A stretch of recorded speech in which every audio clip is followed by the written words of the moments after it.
بهاران خنده زد بر سبززار، ای که نوروزی رسید از آسمان. از سفر آمد ارسطو نغمه خوان، باز شد چشم بنفشه بر بهار. زرد و نیلی در کنار چشم سار، وقت اگر خواب است بیدارش کنید، عاشقانه باز بیدارش کنید، عاشقانه باز بیدارش کنید.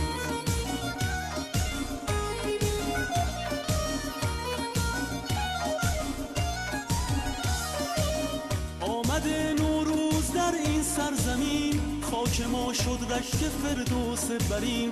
بوی نارنج و ترنج و عطر بید، میتوان از تربت حافظ شنید. باز شد چشم بهاران بر خزر، شد صدف و خانه در و گهر. دشت ارژن باز هم بیدار شد، از شقایق دامنش گلنار شد.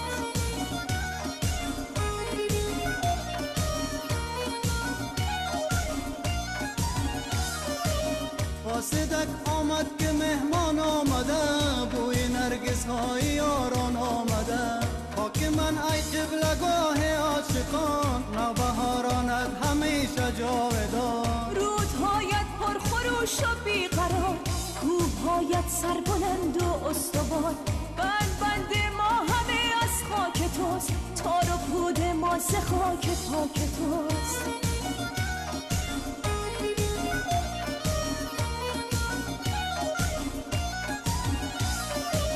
نوبهاران خنده زد بر کوسار، گونه زاران شد کنارش چشم سار. قطره شبنم به برگ گل چکید، شانه زد باد بهاران زلف بید. خون پاک عاشقی در جان ماست، ریشه این عشق در پیمان ماست. هموطن نوروز تو پیروز باد، ای وطن هر روز تو نوروز باد.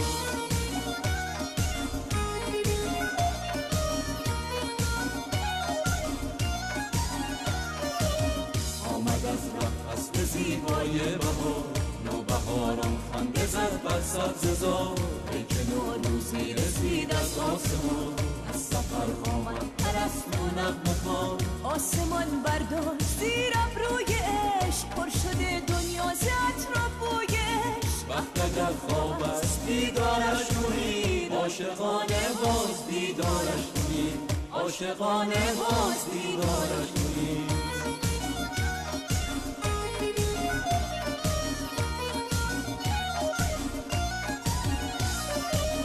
هموطن نوروز تو پیروز باد، ای وطن هر روز تو نوروز باد.